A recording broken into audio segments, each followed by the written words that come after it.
According to the National Electrical Code Table 310.15 B16, the maximum allowable sidewall pressure for 500 kcmil copper XHHX-2 is 200 pounds per linear foot. The NEC does not specifically list the maximum allowable sidewall pressure for 600 kcmil copper XHHX-2. However, the manufacturer's installation instructions for XHHX-2 cable typically recommend a sidewall pressure limit of 150 pounds per foot for conductors larger than 500 kcmil. While you cannot directly demonstrate that the sidewall pressure will be the same in both the 4-inch and 3-inch EMT conduits, you can provide evidence that the pulling tension will not increase significantly in the smaller conduit. Calculate the pulling tension using the NEC formula T equals W times D times F, where T equals pulling tension in pounds, W equals weight of the cable per linear foot in pounds per foot, D equals total distance of the pull in feet, and F equals conduit fill factor, which is 0.75 for conduits filled to 40% capacity. Compare the pulling tension values for the 3-inch and 4-inch EMT conduits. Show that the pulling tension is within the allowable range for both conduit sizes. The sidewall pressure values provided are for continuous pulls of 20 feet or more. For shorter pulls, higher sidewall pressure may be acceptable. Always consult the manufacturer's installation instructions for specific sidewall pressure limitations and pulling guidelines. When dealing with electrical installations, especially those involving large conductors, understanding and adhering to industry standards and manufacturer specifications is extremely important. Sidewall pressure, the force exerted on the insulation of a conductor as it is pulled around a bend in a conduit, is a critical factor in preventing damage to the cable and ensuring long-term reliability of the electrical system. Firstly, let's delve deeper into the significance of sidewall pressure. When a conductor is pulled through a conduit, especially around bends, it experiences a force pressing it against the inner wall of the conduit. This force, known as sidewall pressure, can damage the conductor's insulation if it exceeds the allowable limit. Damaged insulation can lead to shorts, ground faults, and ultimately, electrical failures, posing significant safety hazards. The NEC provides guidelines to prevent such issues. Secondly, it is imperative to understand that the NEC Table 310.15 B16 provides specific values for various conductor sizes and types, including 500 kcmil copper XHHX-2, where the maximum allowable sidewall pressure is stated as 200 pounds per linear foot. This value acts as a benchmark for ensuring that the installation process does not compromise the integrity of the conductor's insulation. However, for conductor sizes not explicitly listed in the NEC, such as 600 kcmil copper XHHX-2, relying on manufacturers' recommendations becomes crucial. Thirdly, manufacturers typically conduct extensive testing to determine the maximum allowable sidewall pressure for their cables. These recommendations, often found in installation instructions, should be strictly followed to maintain the cable's performance and longevity.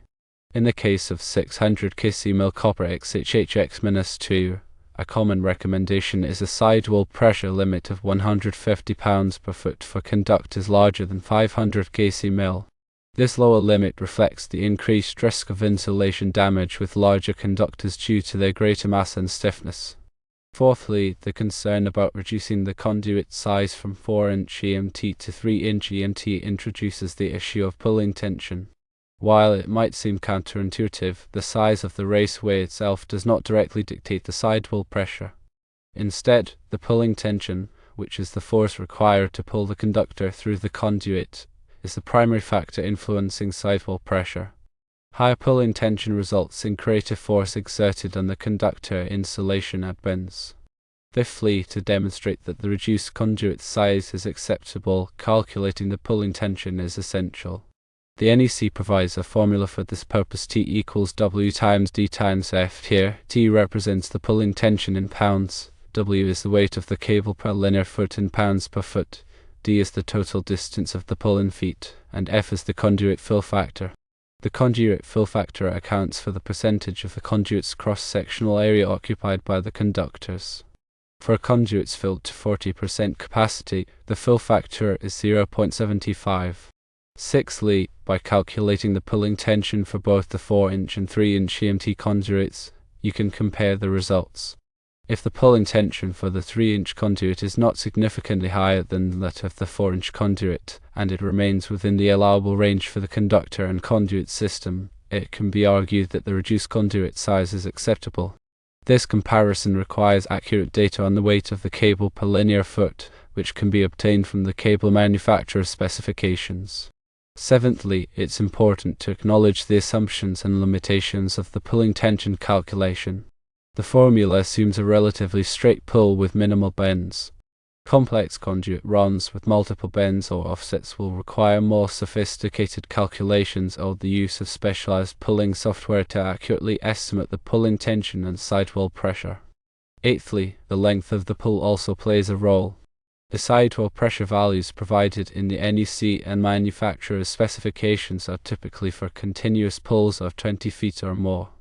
For shorter pulls, higher sidewall pressure may be acceptable, as the conductor has less opportunity to accumulate force against the conduit wall.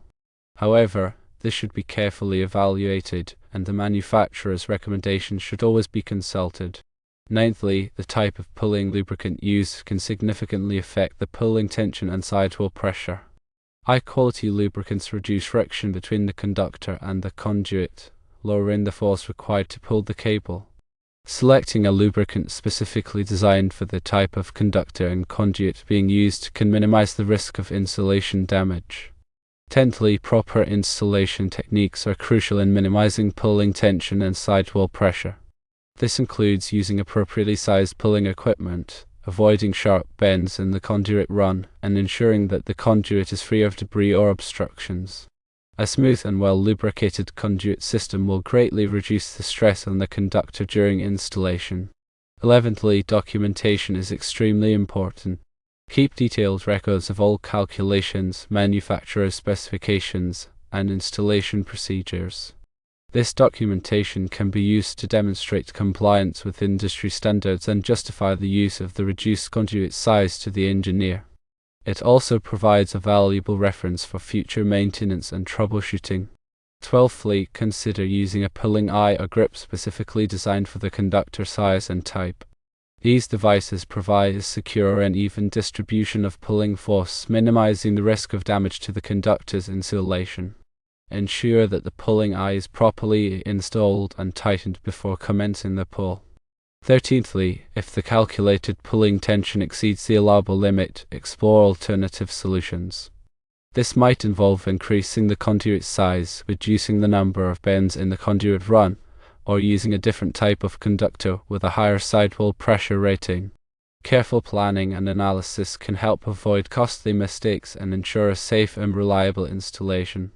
14thly, always err on the side of caution. If there is any doubt about the suitability of the reduced conduit size, it is best to stick with the original design. The cost of replacing damaged conductors or correcting an improperly installed system can far outweigh the cost of using a larger conduit. 15thly, remember that the NEC is a minimum standard. In some cases, it may be necessary to exceed the NEC requirements to ensure the long-term reliability and performance of the electrical system. This is particularly true in critical applications where downtime is unacceptable. 16thly, continuous communication with the engineer is essential throughout the installation process. Keep the engineer informed of any changes or challenges encountered during the installation, and work collaboratively to find solutions that meet both the technical requirements and the safety standards. 17thly, if the conduit run is particularly complex or challenging, consider consulting with a qualified electrical contractor or engineer with expertise in cable pulling and installation. Their experience and knowledge can help ensure that the installation is performed safely and efficiently. 18thly, before commencing the pull, inspect the conduit system thoroughly to ensure that it is properly installed and supported. Any loose or damaged conduit sections should be repaired or replaced before proceeding. A well-supported conduit system will minimize the risk of movement or stress during the pull. 19thly, use a calibrated dynamometer or tension meter to monitor the pulling tension during the installation. This will provide real-time feedback on the force being applied to the conductor, allowing you to make adjustments as needed to prevent exceeding the allowable limit. 20thly, after the pull is complete, inspect the conductors thoroughly for any signs of damage. Pay particular attention to areas where the conductor passed around bends or through fittings. Any damaged conductor should be replaced immediately. 21st, the topic of conduit fill should be examined more carefully. While the formula uses a conduit fill factor, it does not explicitly address the impact of overcrowding. A conduit that is too full can increase friction and make pulling more difficult, even if the calculated fill percentage is within the NEC limits. 22nd, consider the long-term implications of reducing the conduit size. A smaller conduit may make it more difficult to add or replace conductors in the future. If there is a possibility of future expansion or modification, it may be prudent to stick with a larger conduit size. 23rd, the ambient temperature can also affect the allowable sidewall pressure. High temperatures can soften the conductor insulation, making it more susceptible to damage. If the installation is in a hot environment, it may be necessary to reduce the allowable sidewall pressure accordingly. 24th, the presence of other conductors in the conduit can increase the pulling tension and sidewall pressure. When pulling multiple conductors simultaneously, the combined weight and friction can significantly increase the stress on the insulation. 25th, consider using a split duct or interduct system to reduce the pulling tension and sidewall pressure. These systems provide a smooth and lubricated pathway for the conductors, minimizing friction and stress. 26. The NEC allows for the use of certain types of lubricants that are specifically designed for cable pulling. These lubricants can significantly reduce the pulling tension and sidewall pressure, making the installation easier and safer. 27th, the use of cable pulling software can help to accurately predict the pulling tension and sidewall pressure for complex conduit runs. These software programs take into account various factors such as the conduit size, the number of bends, the type of lubricant, and the weight of the conductors. 28th, the NEC requires that all electrical work be performed in a neat and workmanlike manner. This includes ensuring that the conductors are properly supported and secured within the conduit system. 29. The use of properly sized and installed fittings is essential for minimizing pulling tension and sidewall pressure. Sharp edges or burrs on fittings can damage the conductor insulation, increasing the risk of electrical failure. 30th. The NEC requires that all electrical equipment be properly grounded. This includes the conduit system, which must be bonded to ground to provide a safe path for fault current. 31st, the use of ground fault circuit interrupters, or GFCIs, can help to protect against electrical shock. GFCIs are designed to detect small amounts of current leakage and quickly shut off the power, preventing serious injury. 32nd, the NEC requires that all electrical work be inspected and approved by a qualified electrical inspector. This helps to ensure that the installation is in compliance with the code and that it is safe to operate. 33rd, the engineer's concerns about sidewall pressure are valid and should be addressed with thorough calculations and documentation. By providing clear and convincing evidence that the reduced conduit size is acceptable, you can gain the engineer's approval and proceed with the installation. 34th, the weight of the conductors plays a significant role in determining the pulling tension. Larger conductors are heavier and require more force to pull through the conduit. The NEC provides tables that list the weight of various types of conductors per linear foot. 35th, the number of bends in the conduit run also affects the pulling tension. Each bend adds friction and increases the force required to pull the conductors. The NEC limits the number of bends allowed in a conduit run to 360 degrees between pull points. 36. The angle of the bends also affects the pulling tension. Sharp bends create more friction than gradual bends. The NEC recommends using long radius bends whenever possible to minimize pulling tension. 37th, the type of conduit being used can also affect the pulling tension. Different types of conduit have different friction coefficients. For example, PVC conduit typically has a lower friction coefficient than steel conduit. 38th, the NEC requires that all electrical equipment be listed and labeled by a recognized testing laboratory. This ensures that the equipment has been tested and meets safety standards. 39th, the NEC provides detailed requirements for the installation of electrical equipment in hazardous locations. These requirements are designed to prevent explosions and fires in areas where flammable gases or vapors are present. 40th, the NEC requires that all electrical work be performed by qualified personnel. This ensures that the work is done safely and in accordance with the code. 41st, always follow the manufacturer's instructions when installing electrical equipment. The manufacturer's instructions provide important information about the proper installation and use of the equipment. 42nd, the NEC is a living document that is constantly being updated to reflect changes in technology and safety practices. It is important to stay up to date on the latest changes to the code. 43rd, consider the accessibility of the conduit run for future maintenance and repairs. Ensure that the conduit is located in an area where it can be easily accessed for inspection and repair. 44th, the use of color-coded conductors can help to simplify troubleshooting and maintenance. The NEC provides a color code for electrical conductors. 45th, the NEC requires that all electrical panels be properly labeled. The labels should identify the circuits served by each breaker. 46th, the use of surge protection devices can help to protect electrical equipment from damage caused by power surges. Surge protection devices are designed to divert excess voltage away from sensitive equipment. 47th, the NEC requires that all electrical systems be properly maintained. Regular maintenance can help to prevent electrical failures and ensure the safety of the system.